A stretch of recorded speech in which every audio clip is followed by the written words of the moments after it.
रोशनी का त्योहार दिवाली महज बच्चों या जवानों के लिए नहीं है, बल्कि हमारे समाज में रहने वाले बूढ़े और खासकर उन वृद्ध लोगों के लिए भी है जो बेसहारा हैं, निराश्रित हैं। ऐसे ही लोगों के बीच दिवाली कार्यक्रम मनाई गई इटावा शहर में। जी हां, इटावा शहर के बीचों बीच स्थित आश्रम सालनी मेमोरियल सेवा संस्थान में रहने वाले वृद्ध और निराश्रित लोगों को दिवाली के मौके पर उन्हें उनकी ज़रूरत की चीज़ें दान की गई। आपको बता दें, ये आश्रम लखनऊ के आशा दीक्षित के द्वारा संचालित किया जाता है। हालांकि इटावा शहर में सालनी मेमोरियल सेवा संस्थान के सचिव रविशंकर पांडे इसकी देखभाल करते हैं। आपको बता दें कि इस आश्रम में रहने वाले 50 से 60 अधिक वृद्ध महिलाएं, पुरुष हैं और अपनों के सितम से सताए हुए हैं। ये अपनों के सितम से दुखी ये वृद्ध लोग यहाँ पर रहते हैं और ये आशियाना उनके लिए किसी स्वर्ग से कम नहीं है।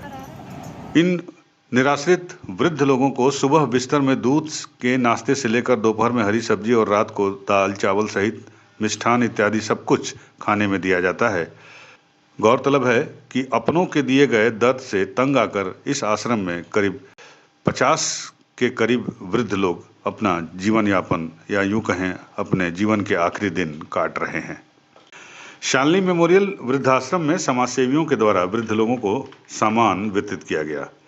कोषाध्यक्ष आशा दीक्षित के जरिए ज़्यादा से ज़्यादा लोग इस संस्था से जुड़ रहे हैं। मैं आशा दीक्षित शालिनी मेमोरियल सेवा संस्थान की तरफ से, मेरा एनजीओ 2013 में स्टार्ट हुआ था। हम लोगों ने पहले ग्राउंड लेवल पे काम किया बच्चों के साथ में। धीरे धीरे उन बच्चों के साथ करते करते मुझे थोड़ा सा एक और एहसास हुआ कि हमारा एक सेगमेंट छूट रहा है। वैसे बहुत देखा जाए तो बहुत ही सेंसिटिव सेगमेंट है हमारा, इमोशनली वीक सेगमेंट है, हमारे बुजुर्ग का सेगमेंट है, जिसमें हम लोग उनको ये सोचते हैं कि नहीं, हर आदमी की ये मानसिकता होती है कि जिंदगी तो हमने जी ली, लेकिन जहाँ ही हमारा 60 प्लस होने लगता है हम लोग सोचते हैं कि नहीं अब बेकार हो गया, हमारा एज हो गया, हम बुढ़े हो गए। उसी तरीके से हम कवर करते करते मैंने सोचा कि लाओ एक इनके लिए काम किया जाए। तो मैंने एक ओल्ड एज होम खोलने का सोचा। इस सोचने के पीछे एक मकसद था कि उन बुढ़े लोगों को जिनके बच्चे उनका नहीं ध्यान रख पाते हैं, या ये कहना चाहिए किसी वजह से वो नहीं ध्यान रख पाते हैं, उनको मैंने उन पे फोकस करना स्टार्ट करा। उनको मैंने ढूंढना शुरू करा कि कौन ऐसे लोग हैं जिनको इस तरह की ज़रूरत है। इसीलिए इसी के चलते हमने इटावा में एक ओल्ड एज होम खोला, जिसमें हमारे सारे निराश्रित लोगों के लिए लोग रहते हैं। इसमें 50 बेड्स की व्यवस्था है। कुछ इसमें से जो लोग हैं जिनके बच्चों ने नहीं सपोर्ट करते हैं वो लोग हैं, कुछ लोग अपनी स्वेच्छा से रहते हैं। इसमें इन लोगों के लिए खाने पीने की पूरी व्यवस्था है। इनको कोई भी खर्चा खाना सब हम लोग देते हैं। उनके मेडिकल की व्यवस्था है, उनका जो भी ट्रीटमेंट होता है उसको हम फ्री ऑफ कॉस्ट करते हैं। और सबसे बड़ी चीज़ है जो वो एक एहसास है उनको कि नहीं हम अकेले हैं, उसको हम लोग मेडिटेशन के थ्रू, उनको मनोरंजन के थ्रू, उनको वॉक करा करके, उनको योगा करा के उस एहसास को दोबारा उनको जीने का एहसास दिलाते हैं।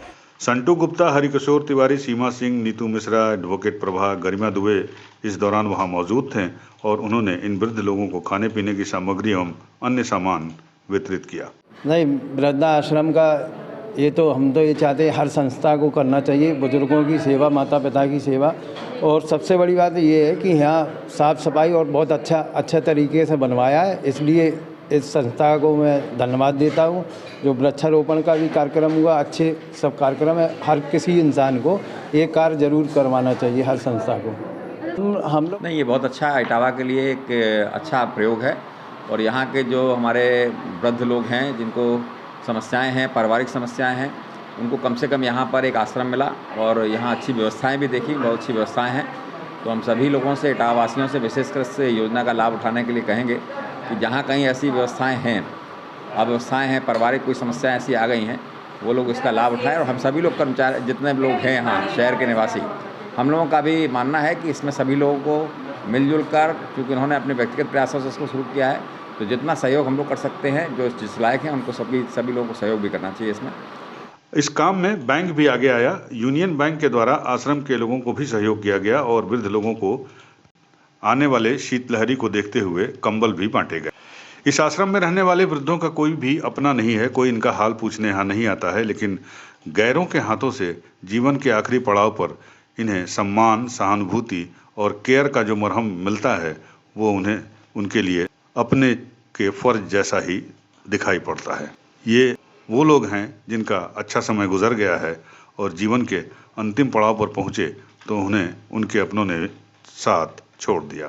यहाँ रहने के साथ साथ इन्हें हर तरह की सुविधाएं यहाँ मिल रही हैं। खाने को तीनों टाइम चाय, नाश्ता, भोजन और उनकी आवश्यकता के हिसाब से अन्य सामान भी दिए जाते हैं। साथ ही साथ बीमार होने की स्थिति में उनका इलाज भी किया जाता है और चलने फिरने में असमर्थ वृद्ध लोगों के लिए यहाँ ट्राईसाइकिल का भी इंतजाम है।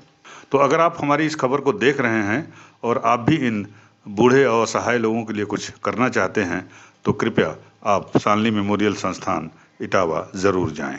यूपी न्यूज़ 9 के लिए इटावा से चंचल दुबे की रिपोर्ट।